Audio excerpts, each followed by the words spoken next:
Cuando nos dirigimos a una agencia bancaria a hacer cualquier gestión administrativa, siempre la gente del banco nos está ofreciendo fondos mutuales.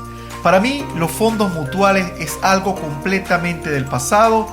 No los recomiendo particularmente por sus altos costos administrativos, costos de mantenimiento y penalizaciones. Hoy vamos a hablar de los ETF. Son las siglas de Exchange Traded Fund o fondo cotizado en español. Los ETF, por tanto, son fondos de inversión que cotizan en bolsa como si fuera acciones. Al comportarse como acciones, los ETF son productos que se pueden comprar y vender durante la sesión de mercado de valores. En ese sentido, son una mezcla entre acciones y fondos de inversión. El objetivo de los ETF es replicar algún índice bursátil, Dow Jones, Standard & Poor's 500 o índice de renta fija, de materias primas o cualquier otro. Por tanto, con una sola compra copias todo un índice entero, obteniendo una gran diversificación por muy poco dinero y de manera muy sencilla.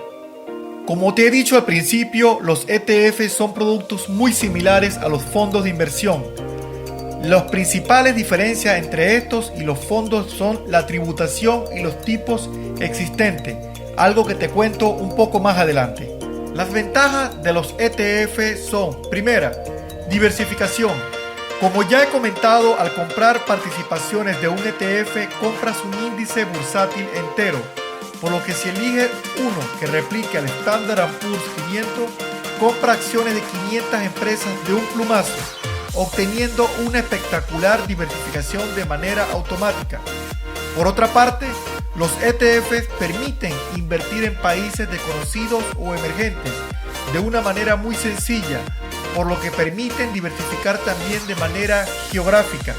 Con una cartera bien construida, tu diversificación será máxima. Segundo, bajas comisiones. A pesar de ser muy parecidos a fondos de inversión, los ETF cobran muy bajas comisiones, hasta pudiéndose encontrar ETF que cobren un irrisorio 0.10% anual sobre tu dinero. Tercero, son muy fáciles de adquirir. Hay muchísimos ETFs diferentes y la mayoría se pueden comprar desde tu cuenta de corretaje. Es tan fácil comprar ETF como comprar acciones o fondos de inversión. Lo puedes hacer desde la comodidad de tu casa, solo con un computador y con el conocimiento necesario de saber lo que estás haciendo. Número 4. No hay cantidad mínima de inversión. Algunos fondos requieren un mínimo de dinero a invertir, no como los ETF. Eso sí, comprar un ETF implica comisión de compra, por lo que si haces compras demasiado bajas, el porcentaje perdido por las comisiones será más elevado.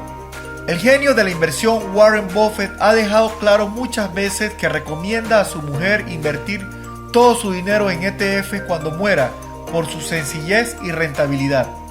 Aunque los ETF sean una muy buena opción, no pueden ser todo ventajas. La diversificación tiene un precio. Comprar todo el índice deseado tiene un precio, y es que se compran las acciones buenas y las acciones malas.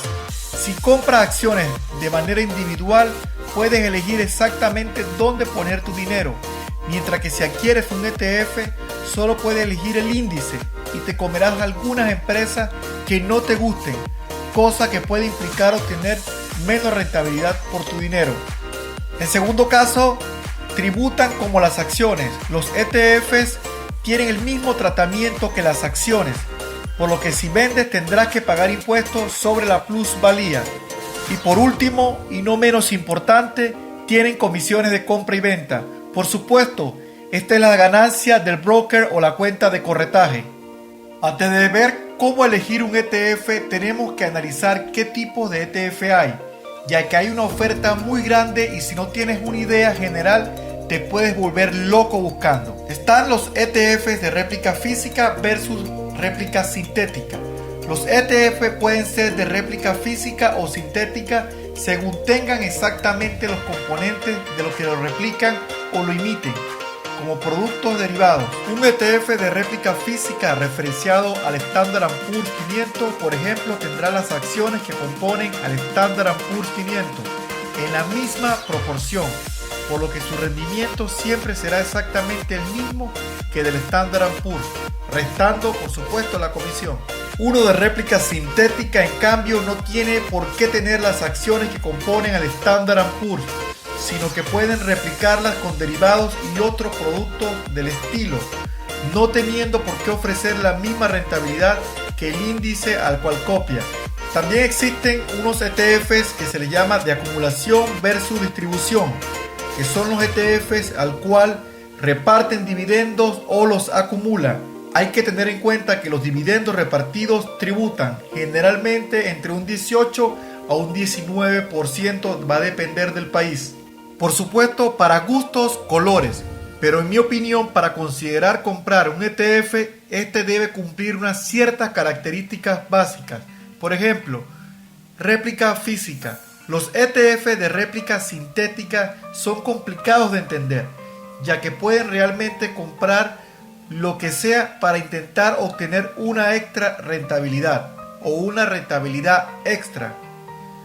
Por desgracia, la historia dice que cuando se intenta invertir de manera activa se sale perdiendo, por lo que en mi opinión un ETF de réplica física es la mejor opción y es la que yo recomendaría. El otro factor a tomar en cuenta es el dividendo. En cuanto a elegir un ETF de acumulación o uno de distribución, no veo una respuesta clara, ya que creo que depende de cada situación en concreto. Si eres joven y quieres invertir a muy largo plazo y reinvertir los dividendos, creo que la mejor opción es un ETF de acumulación, ya que evitas pagar los impuestos sobre los dividendos. Mientras que si ya ves la jubilación cerca o te gustaría tener una renta periódica para gastar, la mejor opción para ti puede ser un ETF de distribución.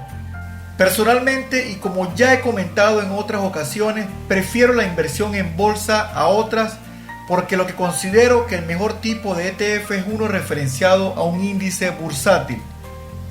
Si quieres tener acciones en empresas como Apple, McDonald's o Coca-Cola, te recomiendo el Standard & Poor's 500 o el ETF SPY o el Dow Jones, y el ETF sería el DIA. ETFs referenciados al oro lo considero más una especulación que una inversión, ya que a largo plazo el oro no ofrece mucha rentabilidad. Si me preguntas actualmente dónde colocaría mi dinero o en cuál ETF elegiría para colocar mi dinero a largo plazo, por supuesto elegiría el Vanguard Standard & Poor's 500 por sus siglas VOO. Históricamente este ETF tiene tendencia claramente alcista, sin importar las correcciones de mercado o las crisis económicas al cual ha atravesado el Standard & Poor's 500. En conclusión, los ETFs son una buena alternativa para los inversores que no crean que es posible batir al mercado, siendo la mejor alternativa indexarse. A largo plazo nos aseguramos un rendimiento similar a los índices, pero siempre inferior al mismo. Debemos valorar bien nuestra visión de los mercados, ya que nuestra opinión sobre si es posible batir a los mercados o no será lo que determinará si invertimos en ETFs. Hasta el próximo video, queridos inversionistas.